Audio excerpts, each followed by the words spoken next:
So, what are we talking about?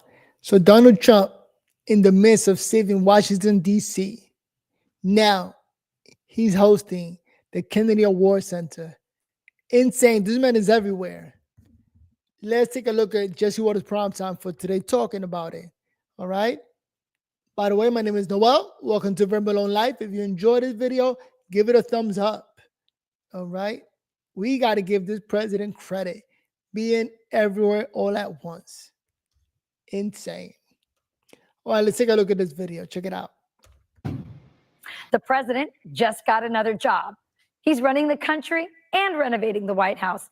And now he just snagged a new fixer-upper, the Kennedy Center, where the artists are celebrated for their contributions to American culture. This year's Kennedy Center honors are being hosted by someone you might recognize. I've been asked to host. I said, I'm the president of the United States. Are you fools asking me to do that? Sir, you'll get much higher ratings. I said, I don't care. I'm president of the United States. I won't do it. They said, please. And then Susie Wells said to me, sir, I'd like you to host. I said, okay, Susie, I'll do it. That's the power she's got. But I just, so I have agreed to host. Do you believe what I have to do? And I didn't want to do it. The president just announced this year's honorees. First is country music star, actor, and producer George Strait. They call him the king of country, and we know him very well. Second is actor, singer, philanthropist, and star of the Broadway stage. One of my favorite talents. I think he's one of the greatest talents I've ever actually seen. Michael Crawford is being honored. Next, we look forward to honoring three-time Oscar nominee, Golden Globe Award winner, an action movie icon, and a friend of mine. His name is Sylvester Stallone, one of the most revered singers of the American disco era, Gloria Gaynor.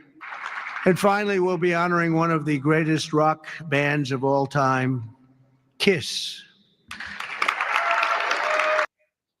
We're hearing that Trump might have had a hand in picking these nominees.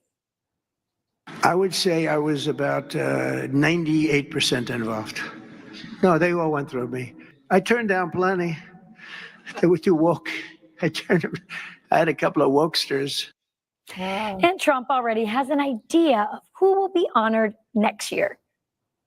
Since 1978, the Kennedy Center honors have been among the most prestigious awards in the performing arts. I wanted one. I was never able to get one. This year, it's true, actually.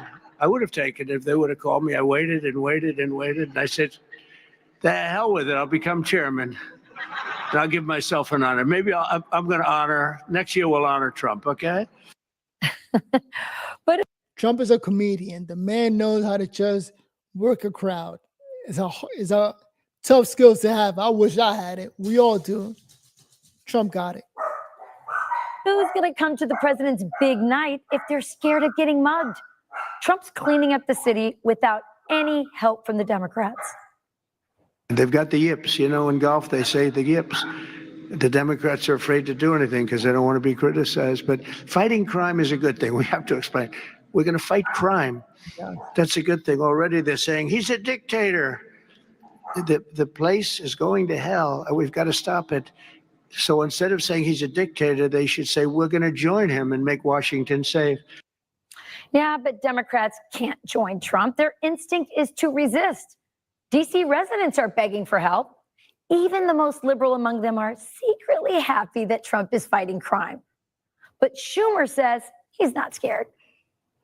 Senator, are you scared walking around Washington, D.C. these days? I walk around all the time. I wake up early in the morning sometimes and take a nice walk as the sun is rising around some of the Capitol and the other monuments and things, and I feel perfectly safe. That man got Trump derangement syndrome. Whatever Trump says, do the opposite. They're full of it. What a joke. Of course Schumer feels safe. He's the minority leader of the Senate. He has a security detail. But D.C. is filled with reporters and journalists who can't keep secrets. I live in Washington. This is personal for me. Many people are frustrated with crime that we see, particularly committed by juveniles in the city of Washington. People are frustrated, Willie, that when they go to CVS to buy deodorant, that they have to get it from behind locked plexiglass. Every single person in DC, everyone who lives there, knows it isn't safe. When Democrats resist, they just look foolish. Like when they said the border's secure and Joe Biden is sharp and fit. They're falling into a trap. Even MSNBC sees it. The Democrats are, I agree with you, Mika, they're falling into the trap of defending what's indefensible. It's a trap. Yes, it's a trap. I mean, if it's not a winner politically to say, Got him. DC is horrible, but yet the Democrats don't just want to admit the truth. All right, so let it roll out and say it. It is dangerous in DC. Thank you, Trump. oh, you're wrong, look at the data. Democrats need to learn it's okay to agree with Trump. If they helped with the crackdown, voters would respect that. And it'd make it a lot easier for everyone. The president only has 30 days to clean up DC. After that, he would need congressional approval to keep control. Trump says Republicans can get it done. We're going to need a crime bill that we're going to be putting in, and it's going to pertain initially to DC. It's almost, we're going to use it as a very positive example. It's time. All the cities across the United States should take a look at that bill and adopt it, because every city, especially the ones, they all run by Democrats, are just going straight to hell. So please make it a model city so that everybody copies. For the rest of the country to follow his law and order example. If not, voters might start demanding Trump come to their city. But as usual, Democrats aren't getting the message. The mayor of crime-ridden Chicago is actually taunting the president.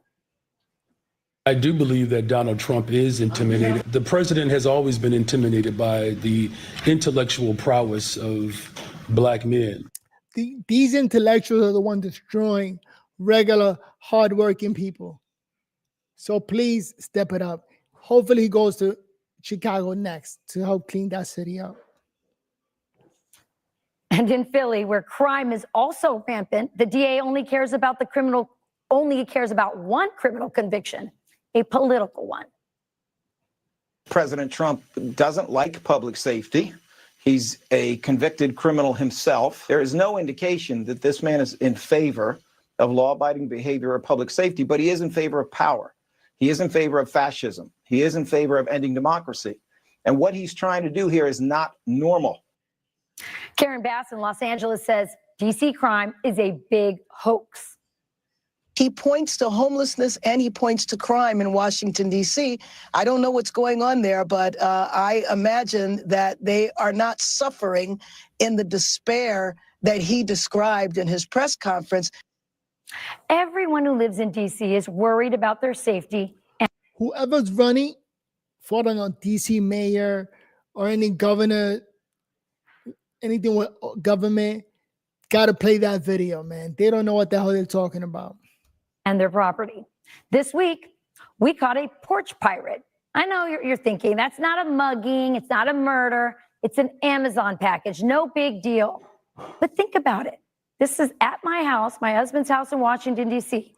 This gentleman, this man, this thug, he's not wearing a mask because he has zero fear of being caught.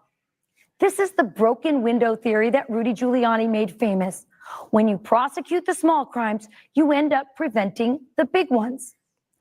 If porch pirates are arrested, every criminal in DC gets the message. And by the way, he picked the wrong package. It was a hose splitter.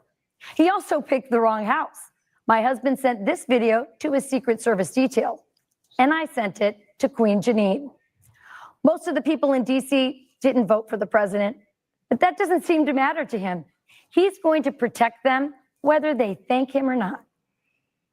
President Trump wants to make Washington, D.C., our nation's capital, safe for all of us, for Latinos, for all of us who live here. It's our nation's capital. It is a beautiful place, and it's going to clean up the city, not only from criminals, but also make it beautiful again. And also, Trump is going to be there for 30 days. So let's see what happens after 30 days. If the crime comes back, that'll just make it clear that we need the government in there for more than 30 days. That's President Trump's directive. Rafael Mangual is a Manhattan Institute senior fellow and author of Criminal Injustice. Rafael, it's so great to have you here on set with us. So let's talk about this Rudy Giuliani theory, because I got a lot of hazing online. So a lot of people were like, oh my gosh, I hate when that happens, or I can't believe that's happening. And other people were like, oh, boo-hoo, you lost a package from Amazon. You don't need the National Guard. So explain this theory. So what people don't understand about broken windows is that it really is kind of just a brilliant psychological insight, right? It picked up on the reality that when people engage in disorder in public spaces, it sends a signal that we all process, right? When someone urinates on a subway platform or, lights up a joint on a commuter train, they are sending a signal that they feel like they can get away with it. And we process that as the following, which is that no one's in charge. And if no one's in charge, then the pro-social among us will begin to become fearful of being in those public spaces. And so what happens over time is that more and more people avoid those spaces, and those spaces become more and more susceptible to even more serious kinds of crime. So what Broken Windows did was not only recognize this, but then integrate that psychological theory into how we policed our streets. And it all started right here in New York City. That's right. With incredible success for a couple of reasons. One is that signal of retaking public spaces was really, really important. It gave people the confidence to reassert themselves.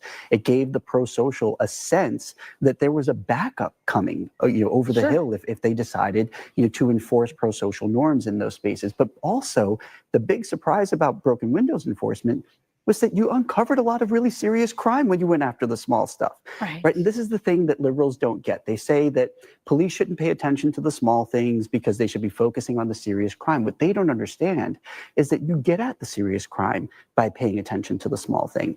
So what do you say to the critics of the president who say, well, okay, yeah, there's a crime problem in DC, but you don't need to bring in the big guns. So what's your theory on that?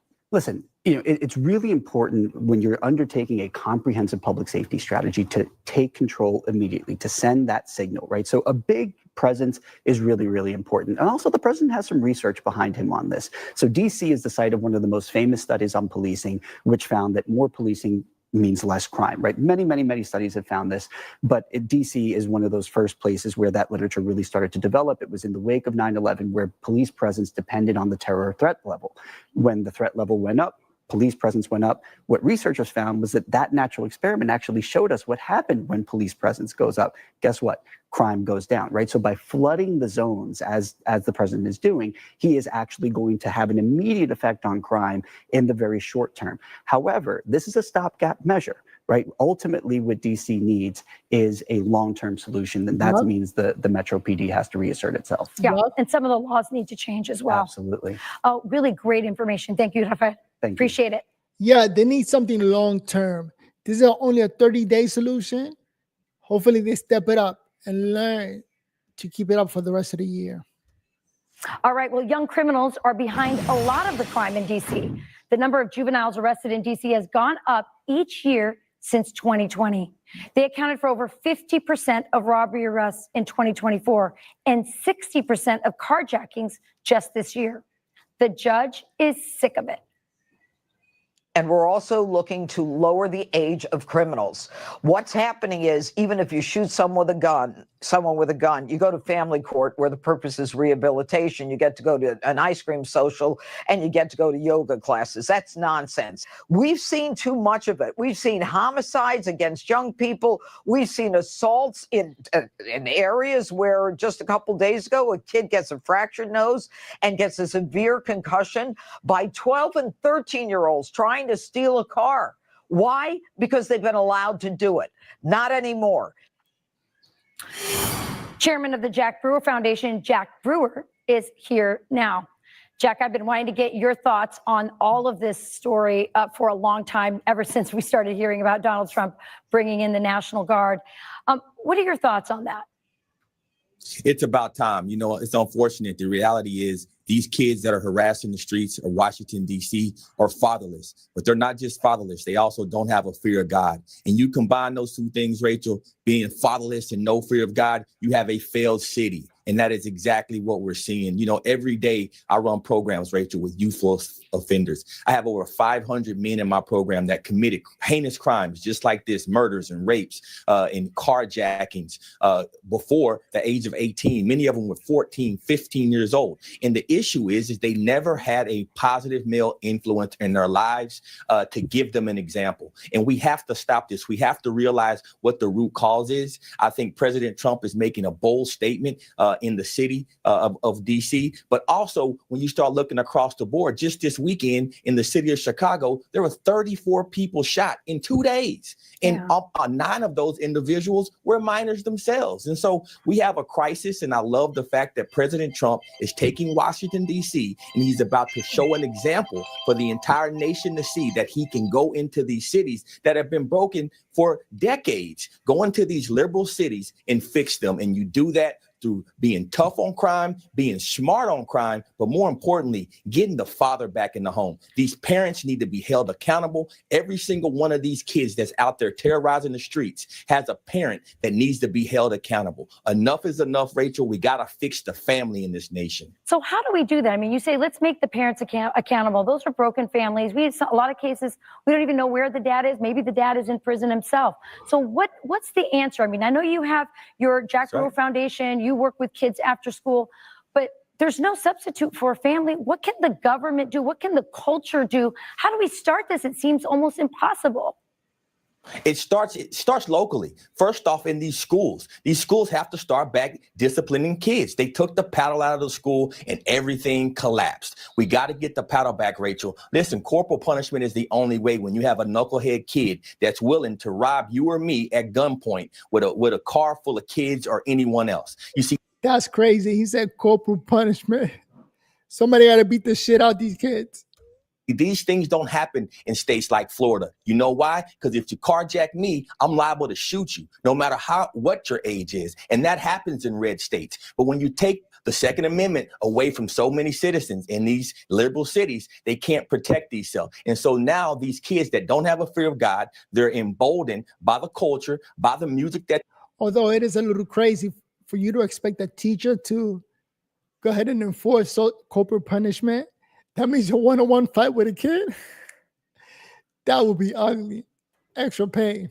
They listen to, by the movies that they watch, by the culture that they take into their spirit, right? None of these kids go to church on Sunday morning. These kids don't have a fear of God. These kids don't think about heaven and hell. And that's the problem in our nation. We've let these liberals go so deep into removing God from schools. Now these kids don't have spirituality. We got to put the 10 Commandments back in our schools. We got to get the fear of God back into the children of America, particularly the young black boys that look just like me and my son, where 71% of these kids are born without a father in a home. Every black man in America should feel despicable about the reality that our culture right now is terrorizing the streets of America. Yeah. We need to normalize marriage. We need to celebrate marriage.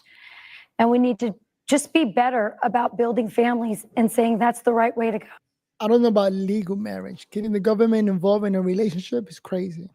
Oh, Jack Brewer, I really appreciate Rachel, and men got to step up. Rachel, men got to step up. Men got to get out in the community, go mentor these kids. Get out there, break away from your comfort zones and go into the hood and help these children. Well, you're someone who's doing it and has done it for many years through the Jack Brewer Foundation. Thanks for joining us. Appreciate it. God bless you. Breaking news on Russiagate. Could someone be going to prison? Plus, that's exactly J.B. Pritzker. Yeah, somebody got to go to jail over that. But that's crazy. The whole problem with kids, man, it's an unsolved problem. You got so many kids that are going left. No father, they do what they want. Now we're talking about corporal punishment. It's a little tough for those in charge to raise corporal punishment. And those in charge are the cops, the teachers, the judges, anybody else trying to enforce the law. But yeah, we do have a big problem trying to regulate children. Now, in DC, let's see what Trump does. Whatever he does for the next 30 days, they got to continue to do it. And everybody got to see it as a model way to patrol the particular city, because otherwise, crime is just going to continue. And no, DC crime has not been going down, because when they say it's going down, maybe it goes down from 200 to 180, which is still super high. So those numbers are not working anymore. All right. But let me know what you think. If you're still watching, make sure to give this video a thumbs up and a like. I'm over here. My name is Noel, trying to bring up shows that you enjoy, that you prefer to watch, and hear the truth, because mainstream media are not saying the truth. We know that they're all just a bunch of anti-Trump, TDS syndrome individuals just don't report the truth. All they do is follow the narrative, the Democratic narrative of going anti-Trump no matter what. Now, my hands are numb. My legs are numb. I got to figure out what to do. Tomorrow I got a doctor's appointment. Hopefully they'll say everything is good. But with that said, let me get out of here. Again, before you go anywhere, give it a thumbs up. All right? Don't forget. Oh yeah, shout out to my cousin Jay Smith. All he does is try to bully me. I'm like, yo, Jay, you sound dumb. Let it go. All right? Let it go. With that said, don't let nobody bully you. Just keep going forward. Be tough. Peace.